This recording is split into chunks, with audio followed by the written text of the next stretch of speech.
Rewire your brain book summary. Did you ever feel irritated after doing something unwanted unconsciously? It can be something harmless like a spelling error, or something far worse like saying something you shouldn't have said, or smoking that one cigarette for old times' sake. In this book we will learn how to overcome these kinds of common mistakes.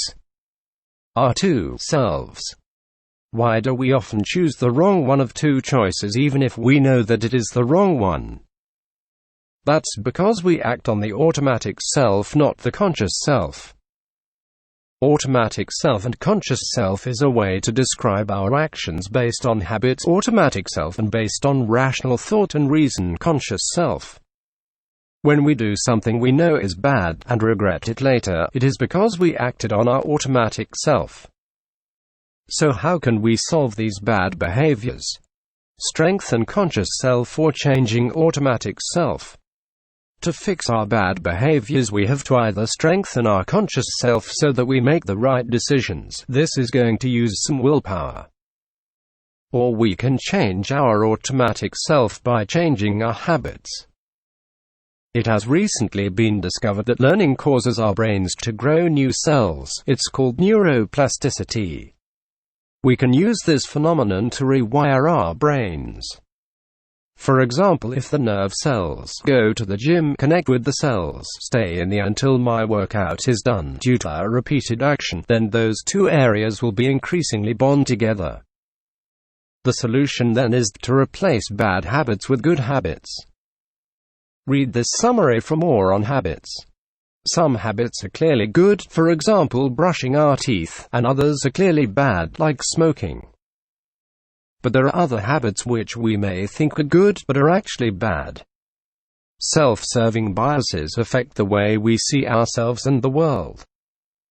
Self-serving biases lead to destructive habits and auto-deception.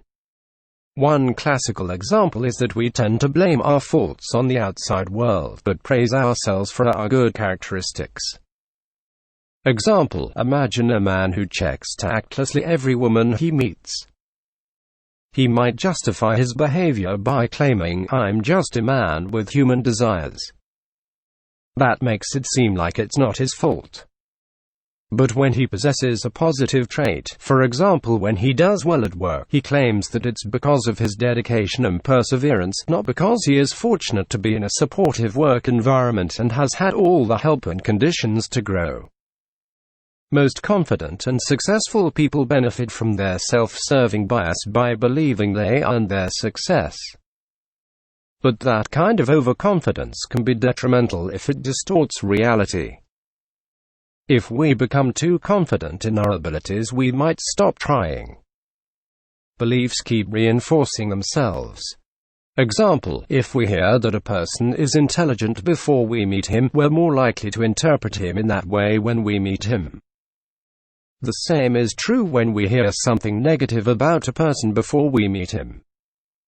Those types of biases operate unconsciously, so they're very difficult to be corrected by the conscious self. We repeat those mistakes over and over without having chosen to do so. Self-destructive behavior. Emotions are not bad, but if we make ourselves think so, it can lead to self-destructive behavior. Self-destructive behavior occurs when our two minds don't communicate effectively. Our conscious mind may want to suppress our emotions. But trying to suppress our emotions does not work in the long term.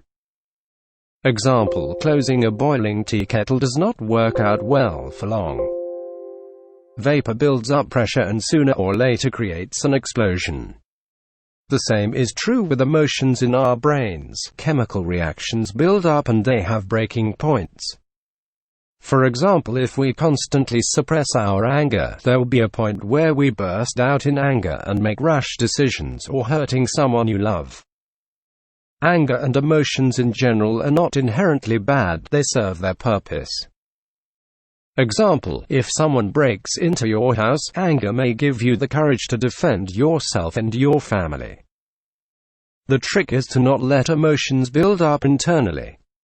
Sometimes the unconscious mind causes trouble as a form of crying for help, trying to get attention. But often we don't want to ask for help because we fear rejection. Example: Richard O'Connor, the author of this book, encountered a 16-year-old boy who had problems with drugs. He dropped his stash in front of his mother intentionally, as O'Connor learned after pressing him about it. The boy told him in tears that he just wanted a caring mother. If his mother reprimanded him, it would mean she cared. As we've seen, strong emotions find ways to express themselves in potentially destructive behaviors if we don't address them. But there are also other types of self-destructive tendencies. Feeling defeated. There are two kinds of self-defeated tendencies. Those who surrender to their harmful behavior, thinking it is just part of life and accepting it. They just don't care to put in the effort. Then there are those who tried often to fix themselves but failed. They've disappointed themselves and others so often that they stopped trying. If you are in the first category, there is not much others can do to help you. If you're in the second, try to set more realistic expectations. Set little goals which are easier to achieve, that way you will not feel disappointed because you will accomplish them. Undertow. Undertow is what happens when we nearly reach success but then experience a relapse. Example: let's say you are an alcoholic and grab a glass of alcoholic beverage by mistake at a party. You fall back into the old pattern and go on a drinking binge. You will probably feel very guilty the next day. The solution is to rewire our brains to avoid getting swept up by the undertow. One solution may be to associate that relapse with something disgusting so that next time you grab it by accident you just spit it out instinctively. Mindfulness and self-control, the best way to overcome bad habits. Mindfulness means to observe ourselves and be present in a conscious, non-judgmental and compassionate way. It can either be practiced through just 30 minutes of meditation per day. Sit down on a quiet place, close your eyes and let your thoughts come and go without forcing anything. Whenever a thought comes up, just observe it and let it go. Your ultimate goal is to strengthen your willpower and increase self-control. One way to rewire your brain is to fake it till you make it. Initially it is hard to break an addiction or form a new habit, but gradually it takes less effort. Self-control is like a habit too. If you practice, it becomes easier. Example of using the principle of fake it till you make it. Pretend to be kinder. Even if you feel like you fake it, you'll feel good about yourself and the reactions you get from other people. This will further motivate you to keep doing kind things until it becomes a habit. You can increase your willpower by being healthier. Eat healthier foods and exercise so your brain will function better. Parent yourself. You can even slightly punish yourself if necessary. If your brain associates negative stimulus with your temptation, that temptation will lose strength. Surround yourself with positive people. Once you've gained more self-control and mindfulness, you can build stronger relationships with positive people. Being surrounded by successful people will influence you and help you get more success too. Know yourself. Look at yourself like an outsider and figure out anything you need or want to improve on yourself. Then meditate, understand your feelings and thoughts, correct self-destructive behavior and become the person you want to be.